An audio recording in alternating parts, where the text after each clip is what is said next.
Ei, Eita, Glória! Graça e paz. estão na Tudo bem? área. Tudo bem, Você tá Júnior? Que bem? alegria. Tudo bem, tudo bem. Eu quero, logo de cara, agradecer demais. Eu sei que seu tempo é corrido, você recebe muitos convites Nada. para muitas lives e tem feito muitas lives também. Eu sei que eu estou sempre presente, eu vejo que É verdade. você tá numa pegada firme, você está. Muito obrigado, viu, Júnior? Pois é, cara, a gente tem que remir o tempo, né? Aproveitar o período louco aí de quarentena. Você tá me ouvindo? Estou ouvindo bem, estou ouvindo Estão bem. me ouvindo? Pessoal tá ouvindo bem Tá. aí? Eita, Darren Edman entrou. Já Acho que chega. Jesus. Eita, que benção. Nós tivemos aí Aí semana a gente passada com o tá. Darren aqui, foi muito bom. Ah, que legal. Aí, cara, tem que pregar o evangelho, né? Não dá para ficar parado, né? Nossa função não depende de quarentena. Aí, graças a Deus por esse veículo aqui. Eu queria dizer primeiro que é uma honra, viu, cara? É uma honra para mim estar aqui. Estou muito feliz. É isso, Júnior. Honra pra gente. Eu também estou muito feliz. Né? Seu ministério tem uma relevância muito grande na minha vida, na minha família. Isso é uma grande referência. Desde o primeiro momento que tive contato contigo, com suas ministrações, ainda nem era do verbo, né? Eu era de outra igreja. Isso mesmo, isso mesmo. É verdade, mas foi impactante, sempre tem sido até hoje. Te ouvir é algo que faz a gente crescer muito, viu? Pela unção e o Amém. conhecimento mesmo, eu sei que é proveniente de muito esmero da sua parte. Sua diligência, eu sei disso, Amém. né? É muito bom estar com você aqui. Eu quero, já de antemão, pedir uma permissão. Talvez é a primeira vez que eu faço isso, mas também é a primeira vez que estamos com um coordenador doutrinário do Ministério aqui numa Eita, live. nós. Será que eu posso separar, de repente, uns 10 minutinhos finais da live para responder alguma pergunta a respeito de doutrinas básicas? Caso alguém tenha, posso fazer isso?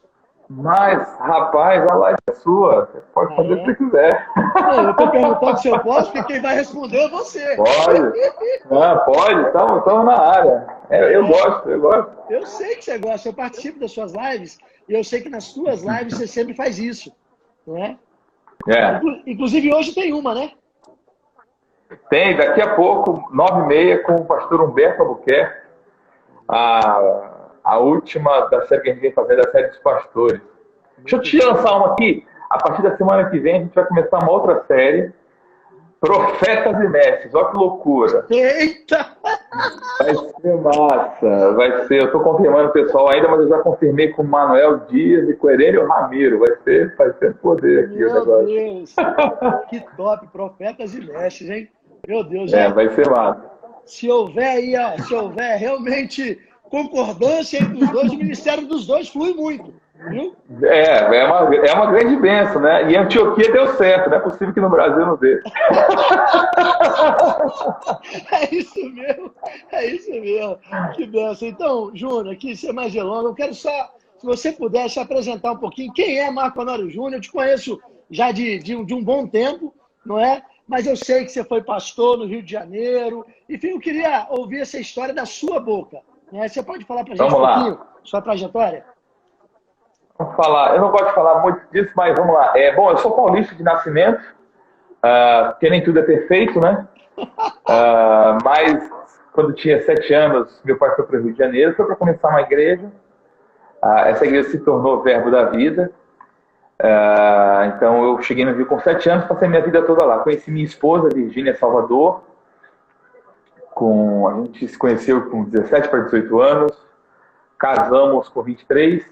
Nesse meio do caminho, eu vim a Campina Grande, vim à escola, fazer escola de ministro. Eu fiz o REMA em 2000 e 2001.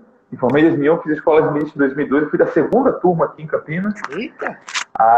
Aí voltei em 2003, me casei. Aí fui diretor do REMA e assumi em 2004 a Igreja Verbo da Vida de Campo Grande, que era a primeira igreja de Campo Grande, do Verbo da Vida lá, né? Que meu pai se tornou Verbo da Vida, né? Uhum. A igreja que hoje é pastoreada pelo pastor Calxande, lá no Rio, uma igreja maravilhosa. Em 2002, aliás, em 2008, a gente teve a nossa primeira filha, Ana Luísa.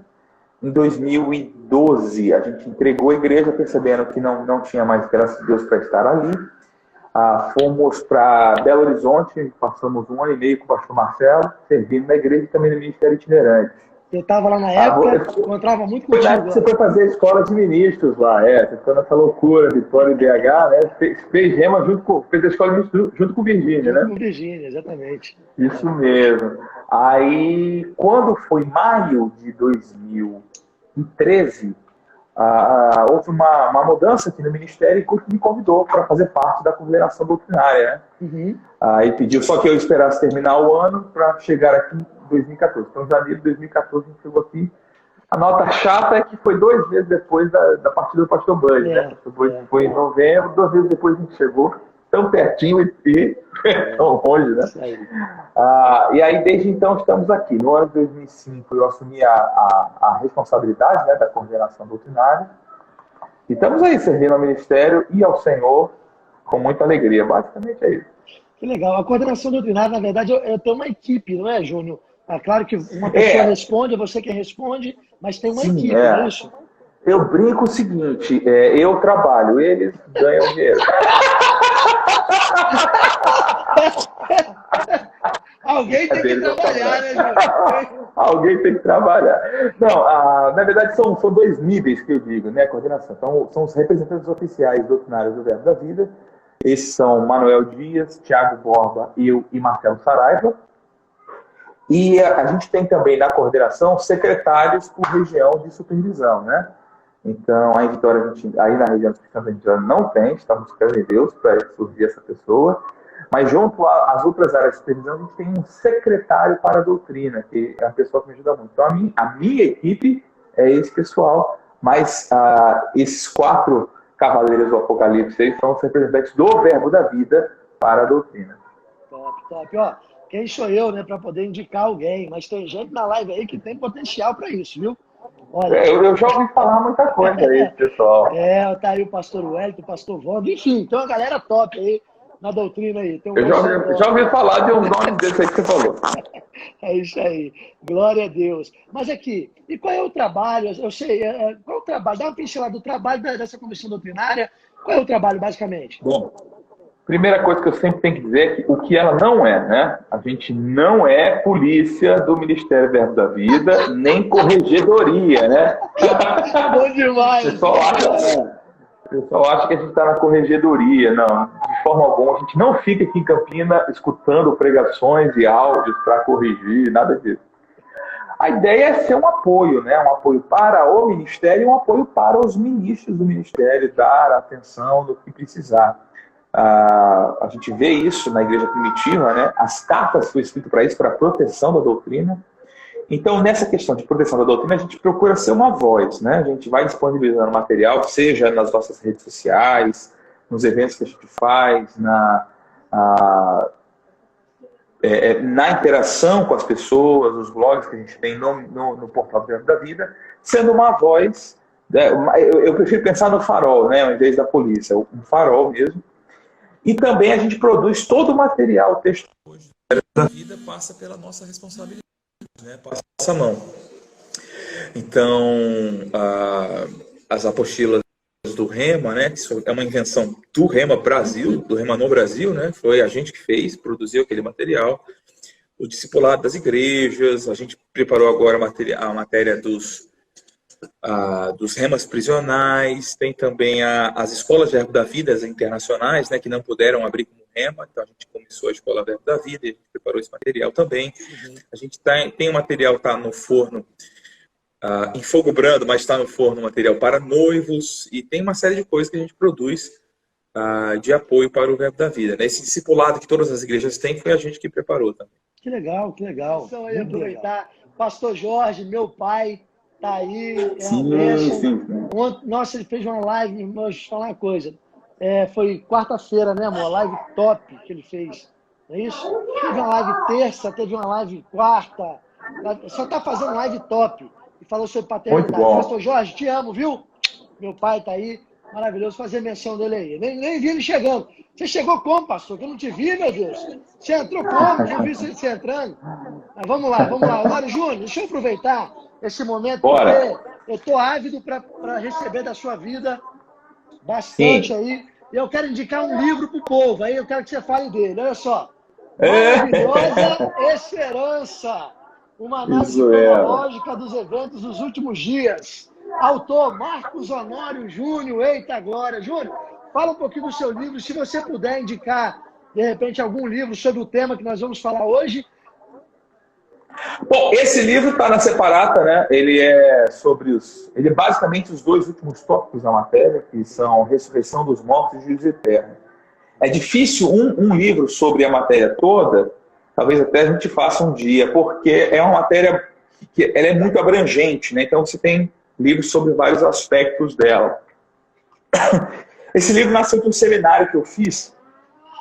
Eu tive um insight uma vez de que os dois tópicos, Ressurreição dos Mortos e Juízo Eterno, davam para mostrar, através dele, todos os eventos escatológicos, né? Arrebatamento, tribulação, milênio e estado eterno.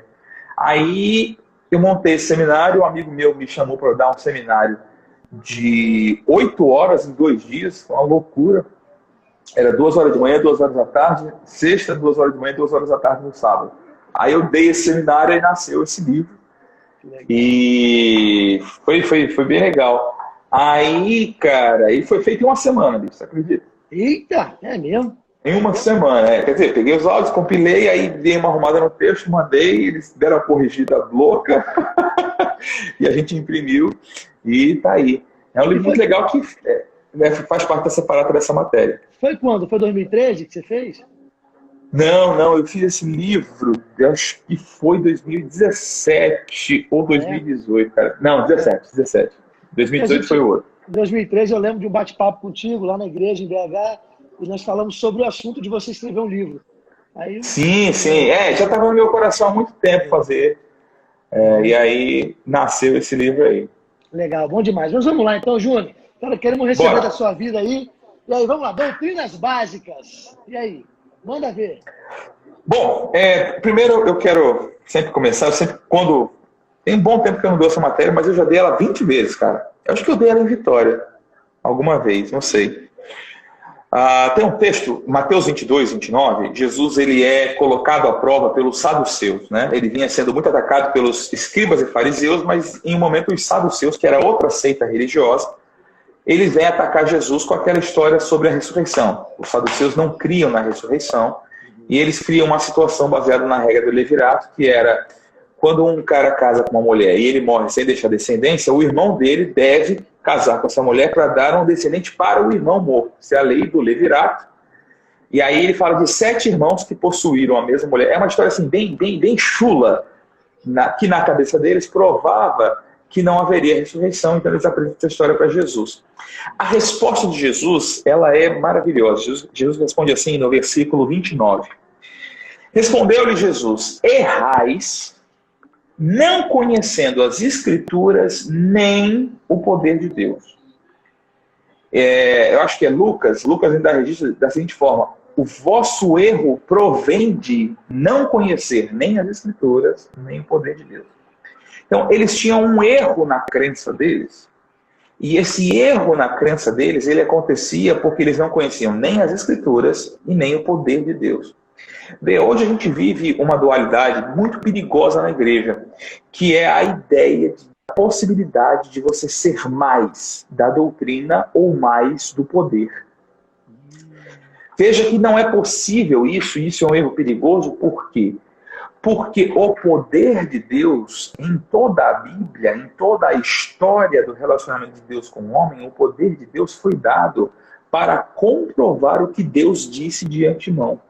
O poder de Deus é um selo ou da palavra falada ou da palavra obedecida. O poder de Deus se manifesta para comprovar o que foi dito ou se manifesta quando alguém se submeteu ao que foi dito por Deus. Então, se a gente pensa doutrina, outra questão é que a gente começou a achar que doutrina ela é uma produção humana, mas o poder de Deus o homem não pode imitar. Mas a doutrina não é uma produção humana. A doutrina, a palavra doutrina, ela virou palavrão no nosso meio, né? Mas se a gente pegar a palavra do grego mesmo, que é a palavra de didascalia, é a palavra ensino. Então, quando a gente vê que Jesus se aplicou ao ensino, que Deus transmitiu. Deus, quando quis se revelar à humanidade, Deus não saiu aparecendo, Deus saiu falando. Deus quis registrar o conhecimento de si mesmo em palavras. Então Deus escolheu homens, profetas do Velho Testamento, apóstolos do Novo Testamento, e Ele os habilitou a falar em primeiro lugar, a escrever em primeiro lugar. Então todo o relacionamento com Deus íntimo, ele começa com um ensino sobre Deus, e ele é selado pelo poder de Deus. Então o poder de Deus está aonde a doutrina certa é ministrada. Há, inclusive, na Bíblia, um alerta sobre o perigo de ser viciado no poder e nem conhecer a Deus. Né? Porque Jesus vai falar de pessoas que vão chegar e dizer: em teu nome fizemos sinais, e Jesus vai dizer: eu nem conhecia vocês. Não? Então, mas quando a gente vê em Atos, a gente vê que os milagres, eles comprovavam a palavra que era pregada. Então, a matéria de doutrinas básicas, ela começa no entendimento de que nós precisamos entender o cerne do Evangelho, o básico do Evangelho. Tem uma frase que eu escutei a primeira vez, muito tempo eu escutei como ela sendo de Agostinho, e depois eu escutei mais uns 3 autores com essa mesma frase. Mas como o primeiro que eu escutei foi Agostinho, eu continuo dizendo que foi ele. Quem disse que foi outro é Tony Cook. Tony Cook é super embasado, eu estou super na dúvida, mas enfim. A frase é: no essencial, unidade; no que não é essencial, diversidade. Então, nessa questão do ensino, do que é ensinado, nós podemos ter existem textos difíceis na Bíblia, existem coisas que não são essenciais. Mas é muito importante que a gente seja essencial, nas coisas essenciais do Evangelho, a gente não pode errar. Qual é o problema de errar no essencial? O problema é de se eu errar no essencial, eu não sou salvo, cara, porque a fé vem pelo ouvir a verdade essencial da palavra de Deus. Né? Eu só creio em Jesus, eu nunca vi Jesus, eu nunca estive com Jesus, eu não vi ele morto e ressuscitado. Por que eu creio nele? Porque eu ouvi essa pregação. Né? Alguém pode... Sim. Se você me permite, eu gosto muito como foi abordado na apostila do Rema a respeito de doutrinas básicas, porque quando alguém pensa em doutrina básica, a pessoa pode achar, não, porque é trivial, e achar que é algo pouco importante. E é exatamente o contrário, na realidade. A ideia de básico é a ideia de fundamento. Fundamenta isso. A apostila traz isso muito bem. Isso. A apostila do Rema, e eu sei que aqui tem muitos formados no Rema, conosco acompanhando. Você que é formado no Rema, deixa eu lhe dar um conselho. Visite as apostilas periodicamente, vale a pena. Isso. A apostila é um material riquíssimo. Eu mesmo, não só porque sou pastor e professor do Rema, que a minha apostila ficou jogada no canto, não. E eu não só estudo as matérias que dou, não. Eu estudo porque isso é para a vida, isso é para a minha vida cristã. E doutrinas básicas é algo extremamente importante. A apostila diz isso, que é fundamento. As doutrinas básicas é o fundamento, é a base desse edifício, disso que é a nossa vida cristã. Exatamente. Aproveitar que eu te interrompi, só fazer uma coisa. Pessoal, aí embaixo tem uma mensagem fixada, eu sei que você consegue ver. Preste muita atenção nessa mensagem e aproveite a oportunidade. Tá bom? Amém, glória a Deus. Vamos lá. Não, aí, então, exatamente isso. Hebreus, capítulo 2, fala sobre, depois que fomos apresentados à palavra, como escaparemos se negligenciarmos tão grande salvação, né? Eu fui estudar esse texto, e esse texto ele tem uma palavra lá sobre negligenciar essa tão grande salvação. Devemos nos apegar com mais firmeza às verdades da vida para que dela jamais nos desviemos. Essa palavra desviemos, ela dá literalmente a ideia de vazar. Olha que coisa. Então, às vezes a gente fala assim, fulano desviou porque nunca esteve. Mentira, porque a Bíblia diz que a palavra pode vazar de nós. Eita, ó. Como é que a palavra vaza? Quando a gente não se apega com firmeza. As parábolas dos 4 solos mostram como a palavra pode ser sufocada, a palavra pode ser roubada. Não é verdade? E aí, eu costumo dizer, sempre que falo desse texto, costumo dizer o seguinte: se você que se formou no Rema não saberia escrever um texto de 20 linhas sobre cada uma das matérias, provavelmente essa palavra já vazou de você. Olha que legal. Repete isso aí, repete isso aí. Não, é sério, porque às vezes a palavra virou só uma vaga lembrança, né? Submissão é aquela matéria, submissão eu tenho que obedecer. Já vazou, a palavra vazou da pessoa. Então, se você não consegue escrever 20 linhas sobre cada uma das 24 matérias, 23 porque é a última palavra, mas provavelmente essa palavra já vazou de você. Então, por isso é bom visitar as apostilas. Olha que top. Você falou que o poder está onde a doutrina certa está, onde ela é ministrada. Onde a doutrina certa é ministrada, o poder está. Top. Depois você falou aquela frase de Agostinho lá, e com dúvidas de Tony Cook. Como é que é mesmo? No que for base? No essencial, unidade. No que não é no essencial, diversidade. Diversidade. E agora, acabou de falar, se você não sabe escrever 20 linhas, pelo menos, sobre cada matéria do Rema, é porque provavelmente já escoou, já vazou esse ensinamento. Literalmente, já vazou. E aí vamos lá para o texto de Hebreus 6, que é o texto-chave dessa matéria. E rapidinho para a gente deixar para o pessoal perguntar também, né? Que você tem live depois, o pastor Jorge também tem uma hoje com o Abraão. Eita, nós! Live com o Abraão é uma onda. Eu imagino que ele vai. Abraão deve aparecer na live com o Jorge de Schwarzenegger, eu acho. Vamos ver. Vamos lá. Hebreus 6 diz assim: por isso, pondo de parte os princípios elementares da doutrina de Cristo, deixemos-nos levar para o que é perfeito, não lançando de novo a base, o fundamento do arrependimento de obras mortas e da fé em Deus, do ensino de batismo, da imposição de mãos, da ressurreição dos mortos e do juízo eterno. Isso faremos, se Deus permitir. Vale lembrar que esse contexto aqui é porque o autor de Hebreus acabou de corrigir a letargia dos crentes em praticar a palavra. Por que ele precisava voltar nesses rudimentos? Porque eles estavam sendo tardios em ouvir e tardios em praticar. Mas pode ser que alguém aqui dessa live esteja vindo pela primeira vez, né? Então não é o caso dele essa crise de passar pelo que é perfeito. Então, o autor da carta, ele sabia que os crentes já sabiam esses fundamentos, né? Mas tinha que estar revisitando. Bom, então, a primeira coisa não é se ofender, né? O que eu acho interessante é que ele lista coisas aqui que são básicas, fundamentais, né? Que são elementares. E aí eu vejo pessoas querendo discutir coisas tão profundas, né? Aliás, por exemplo, o apóstolo Pedro diz lá em 1 Pedro capítulo 2 sobre deixar a maldade, sobre desejar ardentemente o genuíno leite espiritual para que por ele você seja dado crescimento. E aí o versículo 3 diz assim, Vitor, se é que já tens a experiência que o Senhor é bondoso. Em outras palavras, quem não entendeu a bondade de Deus não está habilitado para aprender mais nada ainda. É isso mesmo. Se é que já aprendeu. Se é. Você vai seguir para a maturidade se é que já entendeu que o Senhor é bondoso. Se é que você já teve experiência com a bondade de Deus. Se não, você tem que voltar para esse ponto. Até que você entenda. Deus é bom. Beleza, agora eu posso passar para o segundo ponto. Então tem gente tentando entender a soberania, que é complicadíssimo, e não entendeu a bondade ainda. Vai dar errado. E o detalhe que a expressão usada é experiência, né? Se é que já tem já essa por experiência. Com certeza ele está ecoando o salmista, né? O salmista quando diz, provai e vede que o Senhor é bom. Que o Senhor é bom. Isso. Exatamente.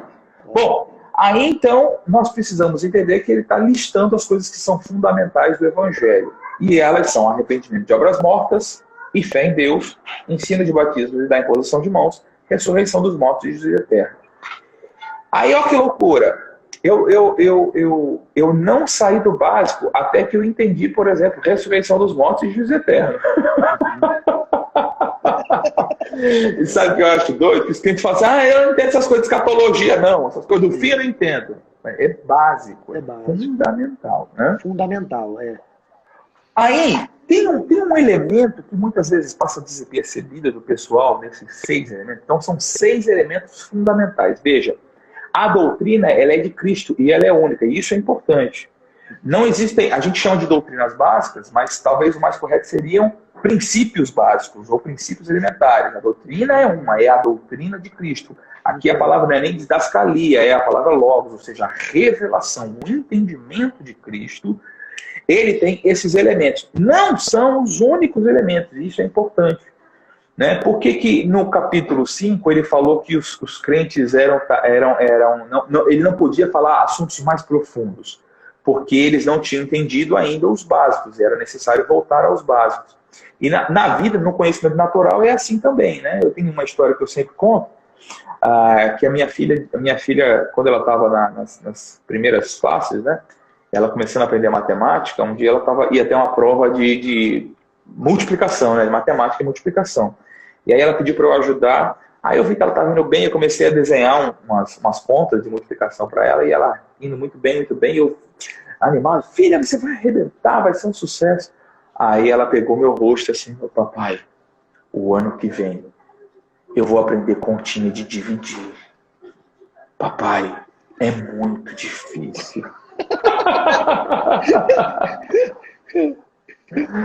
E aí que está a questão. A continha de dividir é extremamente fácil, mas ela depende de conhecimentos prévios. Né? Isso aí. Você não entra nela direto. Então, a doutrina de Cristo ela tem elementos básicos e ela tem elementos alavancados, né? Elementos que dependem de conhecimento prévio. Então, esses 6, eles não são os únicos, mas eles são os básicos, os fundamentais, dos quais vão ecoar todas as coisas. Agora, tem uma dinâmica entre os 6. Vê, a Bíblia não foi escrita com vírgulas e pontos, essa coisa toda. Isso foi acrescentado pelos intérpretes. Mas, ao ler os 6 elementos, a gente vai perceber que a palavra, ou a letra E, ela não aparece toda hora. Olha comigo de novo. Vamos lá. Por isso, pondo de parte os princípios elementares da doutrina de Cristo, deixemos-nos levar para o que é perfeito. Perfeito aqui é aperfeiçoado, amadurecido, né? Mais profundo. Não lançando de novo a base do arrependimento das obras mortas e fé em Deus. Aí não tem outro I. O ensino de batismos e da imposição de mãos. De novo não tem outro I. Da ressurreição dos mortos e do juízo eterno. Né? Então nós temos 6 elementos básicos divididos em 3 grupos. Então você tem arrependimento e fé, batismos e imposição, ressurreição dos mortos e juízo eterno. Beleza? Então esses princípios elementares, eles vão ter a ver com toda a nossa trajetória de vida cristã. O arrependimento do pecado e de tudo que é morto. Há uma discussão se essas obras mortas são as obras da lei, porque já que a carta é de Hebreus, muitas vezes ele fala das obras da lei, mas todo o contexto neotestamentário, inclusive desse aqui, primeiro que ninguém se arrepende de praticar o que a lei diz. Né? Porque a obra de Jesus ela não é contrária à lei. Então o judeu ele não precisaria se arrepender de estar praticando a lei. Ele deveria receber Jesus e em Jesus ele estaria livre da prática. Mas ele não precisaria se arrepender. Né? Então o arrependimento de obras mortas é literalmente das obras que causam morte, do pecado, né? Da vida pecaminosa. E o arrependimento é o início. Obras da carne. O arrependimento é o início da vida com Deus. João Batista chegou pregando arrependimento. Jesus pregou arrependimento. É a bondade de Deus que nos conduz ao arrependimento. Nós somos convencidos do Espírito Santo, né? Sobre Jesus, essa coisa toda. Então, isso é a entrada. Então, a entrada na vida cristã, a entrada no reino de Deus, a entrada na revelação de Cristo é arrependimento e fé. É quando nos arrependemos e ao receber a palavra que prova que precisamos de arrependimento, essa mesma palavra provoca fé em nosso coração para reagir. Né? Reagir e então nascer de novo. Ao nascer de novo, é curioso porque ele coloca batismos, né? Mostrando que realmente a Bíblia não fala de um batismo nas águas. E também a Bíblia coloca uma separação, né? Entre o arrependimento e fé e batismo. São coisas distintas. Ou seja, eu não sou, por exemplo, batizado no Espírito Santo quando eu me arrependo e creio. Né? O batismo vem depois dessa fase de arrependimento e crença. Né? Então, depois de arrependimento e crença, vem os batismos. Obviamente, eu sou inserido no corpo de Cristo, isso é chamado de batismo, né? Mas ele está falando essencialmente dos 2 essenciais batismos da vida cristã, que é o batismo nas águas, que é uma ordenança bíblica, é o sacramento da nova aliança, vamos chamar assim, né? A gente não gosta dessa palavra, né? Mas os sacramentos da vida cristã. É só a gente pensar como é mais fácil. Pensa nos sacramentos do tabernáculo e do templo e pensa que na nova aliança a gente só tem que batizar uma vez e depois cear uma vez por mês. É bem melhor, né? Bem melhor. Os sacramentos da nova aliança são bem melhor.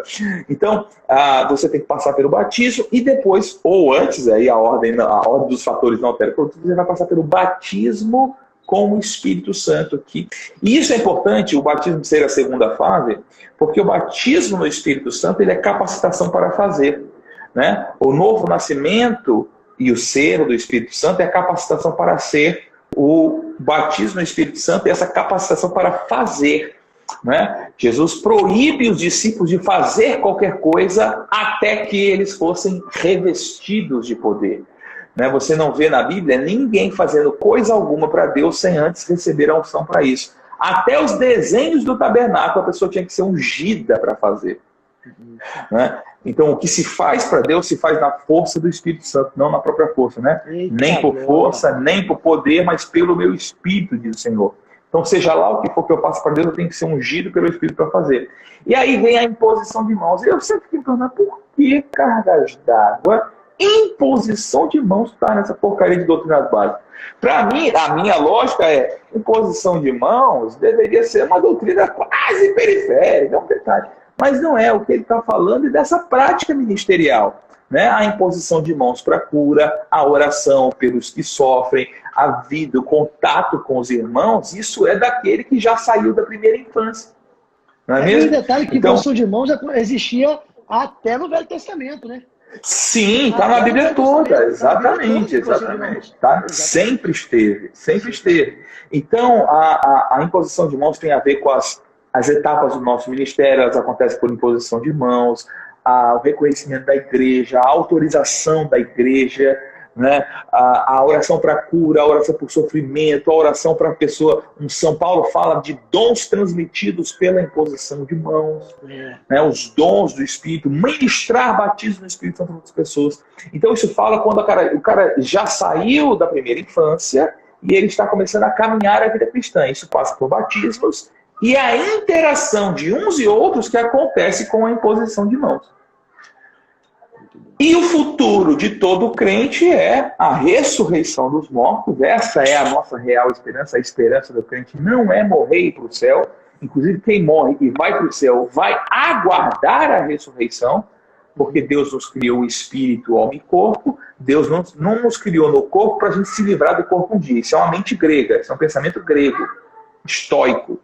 O pensamento cristão não é esse. O pensamento cristão é viver eternamente, espírito, alma e corpo. Então, partir do corpo e estar com o Senhor é melhor? É melhor porque eu não estou vendo a corrupção da terra. Mas o ideal é estar com o Senhor, espírito, alma e corpo. Então nós vamos aguardar a ressurreição. E por que nós sabemos que vamos ressuscitar? Porque Jesus ressuscitado é a garantia da nossa ressurreição. Agora, a Bíblia diz que aos homens está permitido morrer uma só vez e depois disso o juízo. E o juízo fala do quê? E isso é importante, uma coisa que eu venho querendo. Eu sou um pregador da graça, eu prego muito a graça de Deus. Mas, infelizmente, nos últimos tempos, algumas pessoas que também têm pregado a graça de Deus, eles começaram a tirar as obras da Bíblia. O que é um perigo. Por quê? Porque o julgamento é das obras. Todas as nossas obras serão julgadas. Não importa se você é salvo ou não. O ímpio não vai ser julgado se vai ser salvo ou não. O ímpio é julgado pelas suas obras. Ele seria salvo se tivesse crido em Jesus. A lógica disso, porque às vezes as pessoas confundem isso aqui, é bom gastar um tempinho para explicar.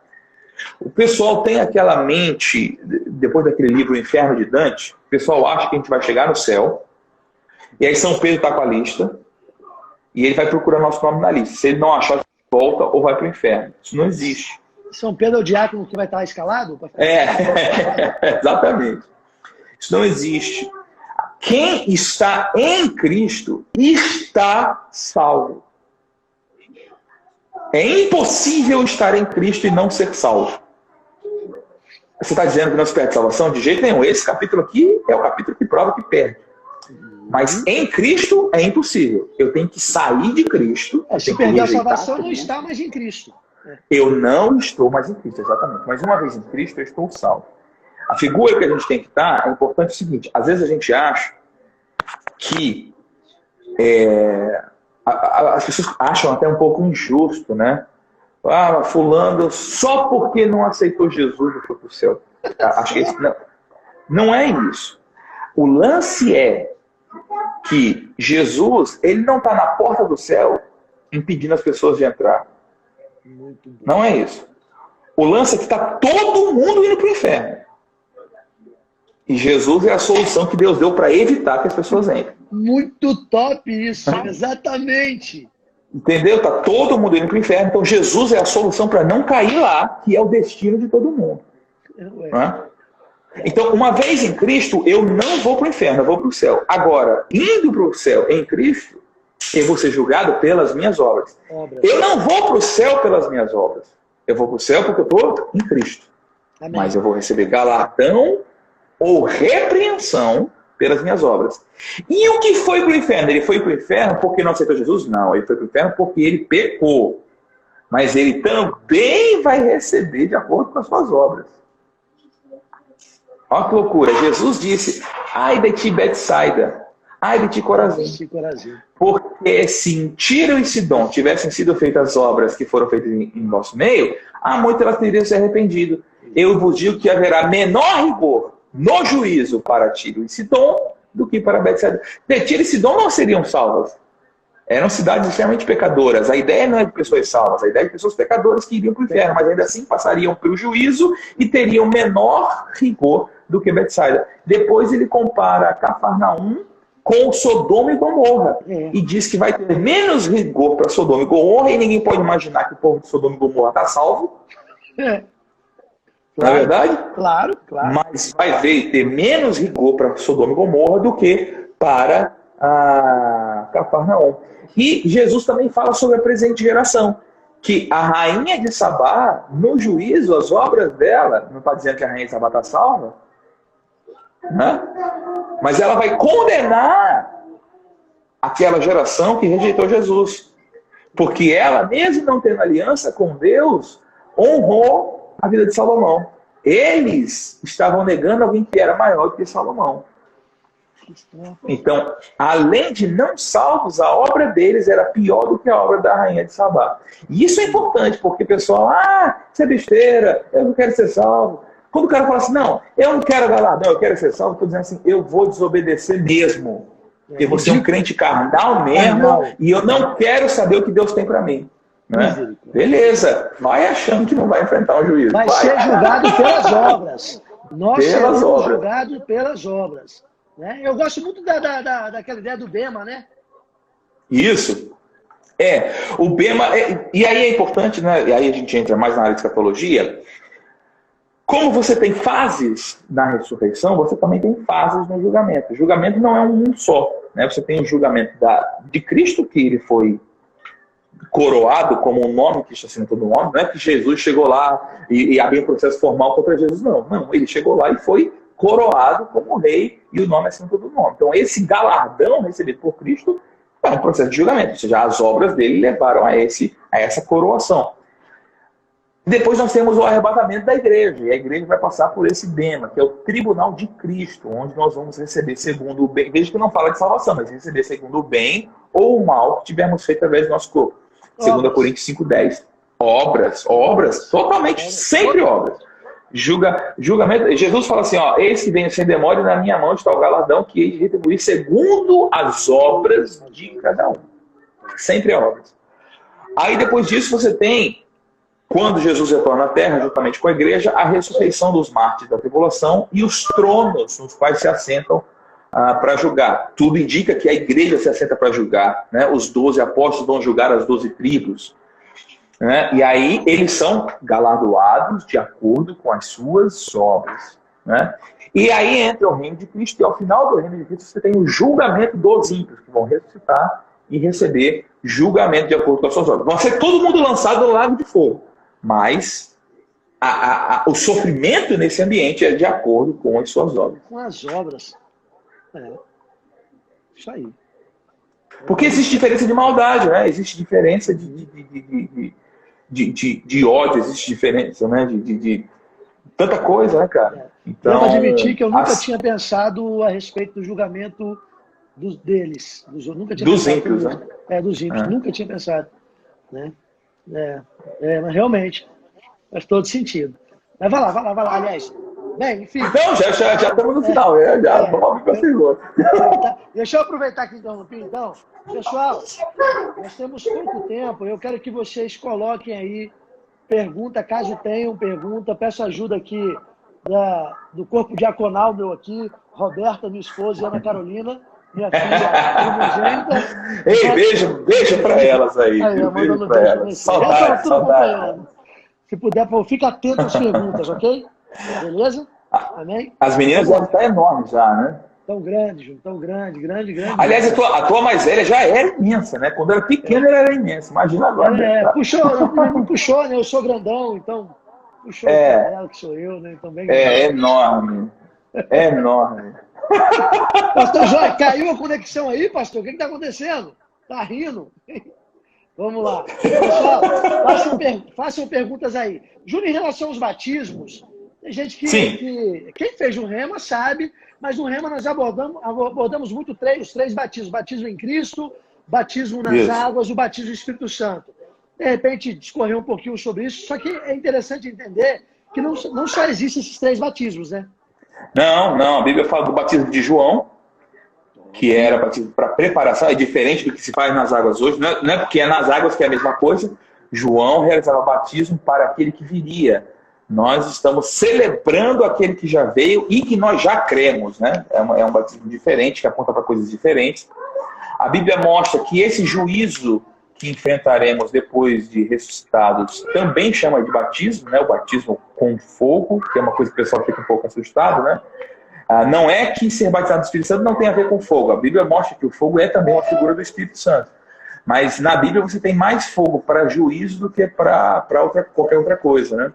Então, agora, os da vida cristã são esses: batismo nas águas, no corpo de Cristo, né, que é ser inserido na comunidade dos santos, né, ser nascido de novo, e o batismo no Espírito Santo, que é o revestimento de poder. Então, esses três. É legal saber que é Jesus quem batiza com fogo, né? Com o Espírito Santo e com fogo, exatamente. Não é verdade? As pessoas têm essa dúvida, né? Quem é que faz? Quem é esse batismo? Quem é? Né? Então, assim, Jesus. João foi quem disse isso, né? Eu batizo com água, mas havia um que vai batizar. É um Espírito Santo. É isso? E todos os evangelhos registram isso, né? E Paulo também registra isso. E Atos também registra isso. Também registra isso.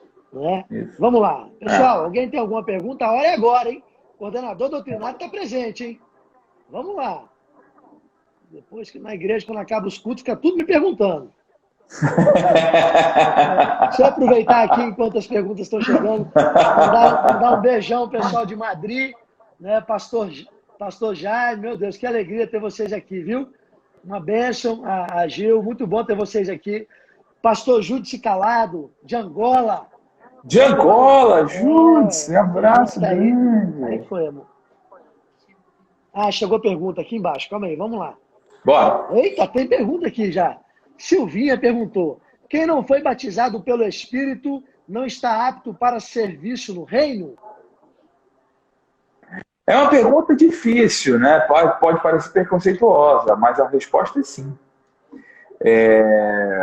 Ao que tudo indica, para o diaconato era necessário que ele fosse cheio do Espírito Santo, né? Infelizmente a igreja não pensa tanto assim hoje em dia, mas a Bíblia dá a entender que ninguém pode fazer nada para Deus sem ter sido revestido de poder, né? Entendi. Bem, o batismo do Espírito Santo, então, não é opcional, né, Júnior? De jeito nenhum. Se quiser fazer alguma coisa para Deus, não. Não é opcional. Não. Vamos lá.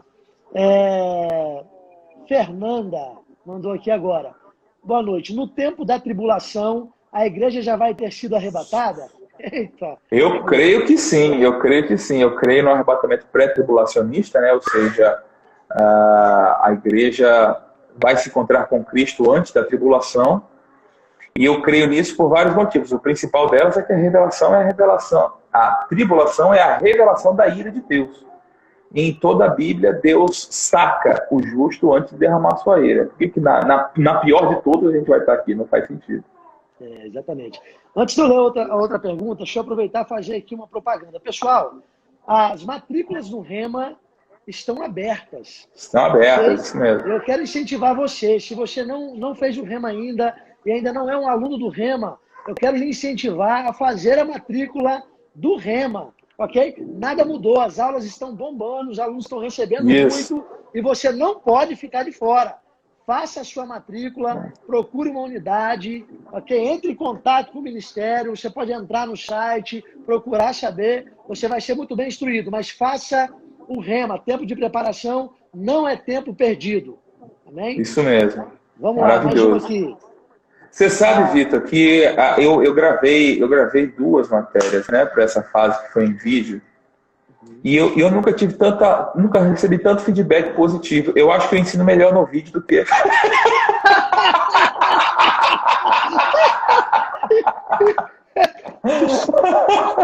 Ju, você se descobriu no vídeo agora, é? Eu me descobri no vídeo. Eu sou um apresentador, sou pregador.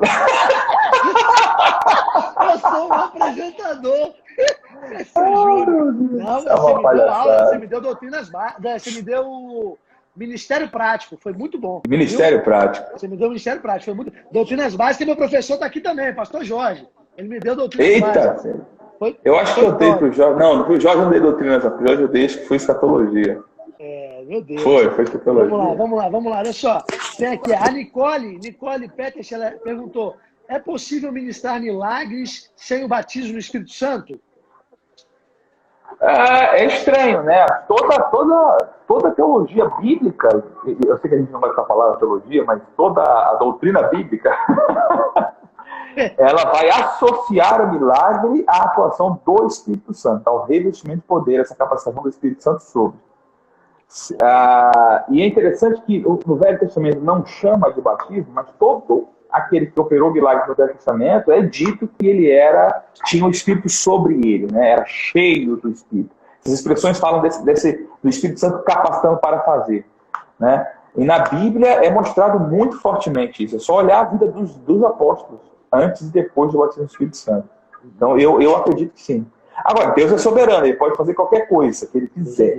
Mas os métodos que ele mostrou para a gente como regra indicam que é necessário o batismo do Espírito Santo. Bom demais. Vamos lá. Gente, quero só lembrar mais uma vez, tem uma mensagem fixada aí embaixo. Fique atento para essa mensagem, viu? E aproveite a oportunidade. Amém? É terra fértil. Vamos lá. Amém, glória a Deus. O Henrique perguntou: qual a diferença entre doutrina de homens e doutrina de demônios? Pouca. Ambas são contrárias da palavra de Deus. Quando Jesus fala de doutrina de homens, ele está falando da tradição dos fariseus, e eles começaram a ficar muito focados no aspecto externo da lei e não na transformação interior que a lei deveria causar neles, né? Deveria causar arrependimento, deveria causar contrição, mas eles ficaram orgulhosos de praticar a lei. E eles nem perceberam que essa tradição, que era a doutrina dos apóstolos, essa tradição dos fariseus, ela começou a contradizer a lei, que era o mandamento de Deus, né? Então, essa era a doutrina dos homens. Então, me parece, talvez na Bíblia, a doutrina dos homens sejam quando são distorções ou forçações de barra dentro do ambiente cristão, né? Doutrina de demônios são heresias mais claras, mais evidentes, né? Começam a negar o soberano Senhor, começam a criar outras exigências para a salvação, mas essencialmente é a mesma coisa. É qualquer doutrina que discorde da palavra de Deus. Bom, você diz que a diferença é muito pouca, né? Então, essencialmente, a mesma coisa. É a mesma coisa. A Fátima perguntou aqui, a irmã Fátima perguntou: e como funcionam as doutrinas que não usam o batismo do Espírito Santo? Não sei se entendi bem. Bom, as igrejas, talvez são as igrejas que não creem... não existe igrejas que não creem no batismo do Espírito Santo. Existem igrejas que não creem que são duas experiências, o novo nascimento e o batismo do Espírito Santo, né? Tem gente que acha que é a mesma coisa. Essencialmente, eles não são igrejas que não são, o que a gente chama de renovadas, né, pentecostais ou carismáticas. Bom, essas igrejas, eles pregam a palavra sem esse revestimento de poder. E eles vão lidar com Deus no julgamento. Não sei o que Deus vai falar com eles, não.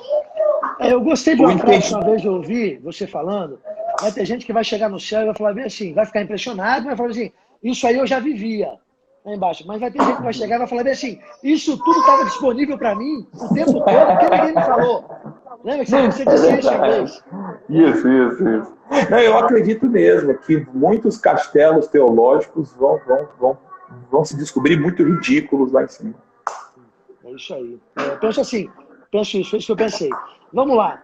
Alguém mais perguntou aqui? Vamos lá. O tempo está acabando. Maíra Bernabé, que bênção. Existem pessoas que são batizadas do Espírito Santo e não tiveram evidência das línguas. E aí o Luciano perguntou qual é a evidência do batismo do Espírito Santo. Então acho que está junto. Bom, na Bíblia não tem ninguém não que recebeu o batismo do Espírito Santo e não orou em outras línguas. É bom que se diga que são duas coisas diferentes. Uma coisa é a oração em outras línguas, outra coisa é o batismo no Espírito Santo. Mas todo mundo na Bíblia que foi batizado, a oração em línguas era a prova de que o batismo tinha chegado.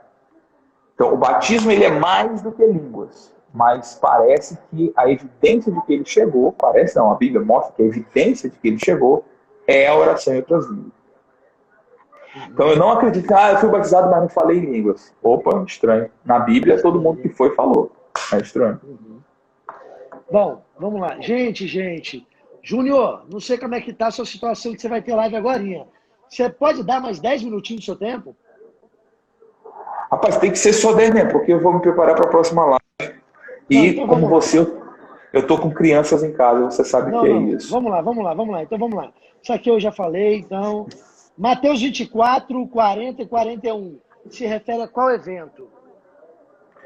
Mateus 24, 40 e 41. Deixa eu ver exatamente para não falar besteira.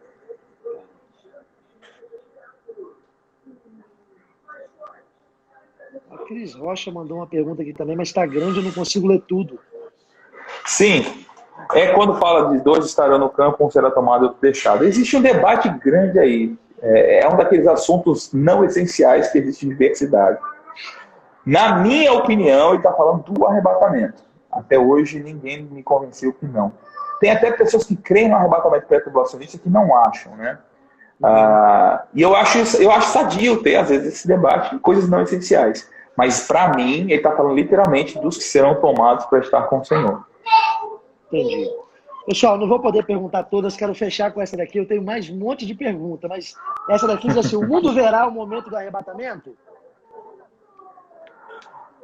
Toda a teologia bíblica mostra que não, mostra que ele vai ser secreto. Obviamente o mundo vai notar a ausência das pessoas, né? Mas não existe, ao que tudo indica, vai ser um evento que só a igreja perceberá. Cheguei. Eu não entendi, estava marcando aqui que faltava ainda 8 segundos na hora que fechou. Entendeu? O Instagram ele faz essas coisas. Mas aí, e você travou pra mim. Eu falei, meu Deus, agora eu não sei se eu tô ou não tô. Aqui, mas eu não quero te atrapalhar. Eu sei que você está na correria grande. Né? O Gabriel tá pedindo para quando eu encontrar contigo, impor as mãos sobre você para você virar vascaíno. Tá bom, Gabriel? Nunca. Vou fazer isso. Tem perigo. A imposição de mãos é para melhorar as pessoas, cara. Aí você continua assim, firme, sendo vascaíno? Rapidinho, que nós não temos muito tempo para perguntar. Marco Nery Júnior veio tomar um café da tarde aqui na minha casa, que eu fiquei muito honrado. Isso foi em 2012, se eu não estou enganado. E ele tomou um suco e um copo do Vascão da Gama! Eu lembro disso. Aqui na minha casa. Eu lembro disso. Eu me fiz de louco para ganhar os loucos, cara. Vamos lá. Mas, Júlio, eu sei que você está na correria. Eu quero somente agradecer mais uma vez, aí agradecer Virgínia, agradecer as crianças por ceder o tempo do pai, né? Você ficar com a gente aqui esse tempo. Eu sei que é uma correria para você. Eu vou pedir para alguém que está aí online colocar de novo o PicPay do Marco Nery Júnior. ministro de poder, maravilhoso. Não precisa nem colocar o meu nome, pode colocar só o dele, é bom demais. Mas é para semear, porque é uma oportunidade que nós temos de semear. Gálatas 6,6 fala sobre isso e nós recebemos muito nessa noite. Júnior, muito obrigado. Né? Eu quero que você faça as considerações finais aí. Povo de Guarapari, Júnior. Você conhece Guarapari, não conhece? Cara, há muito tempo eu passei algumas férias em Guarapari. Tenho saudades, muitas saudades. Já está na hora de voltar, então quando voltar... Eu acho também.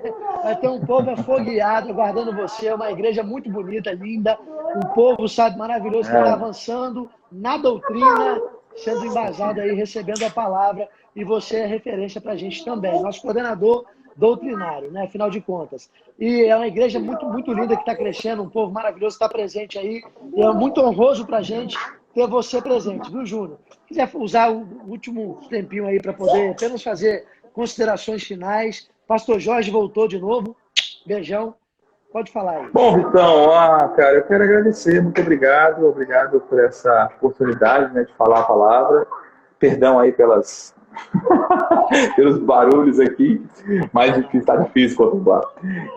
Mas, cara, parabéns aí pela iniciativa, viu, bicho? Parabéns por vocês estarem pegando a palavra nessa frente aí. Guarapari, essa cidade maravilhosa, né? E é uma honra. Eu tô com saudade demais. Vamos ver se acaba logo essa quarentena. Para a gente poder voltar a se encontrar, né, cara? Muito obrigado aí. E, pessoal, pega firme, que vale a pena seguir a palavra. Bom demais, bom demais. Eu quero só agora, para fechar, só citar, tivemos presente pastor Jorge Mamalu, né, pastor Marcos e Aline, do Verbo da Vida de Vila Velha, pastor Wellington e Débora, pastor Wando e Alessandro, do Verbo da Vida de Mimoso do Sul, pastor Dério e Edman, né, lá de Verbo da Vida de Aracaju, pastor Márcio Azevedo e VV Galante, eita que legal, pastor Davi e Miriam, pastor Leandro e Jaque, do Verbo da Vida Domingos Martins, pastor Jaime Canadel e Giovana, aqui de Madrid, Verbo da Vida Vila Velha, pastor Silvio Silene, pastor Júdice Calado de Angola e Verbo da Vida Morumbi. Maravilhoso. O pessoal do Verbo da Vida Sede, presente também conosco. Provavelmente alguém de São Mateus, eu não vi aqui pastor Renan e Romano, mas eu sei que o pessoal de São Mateus sempre está presente. E a Aninha quer dar um tchauzinho, ó. Ei, menina linda, tudo bom? Beijo, viu?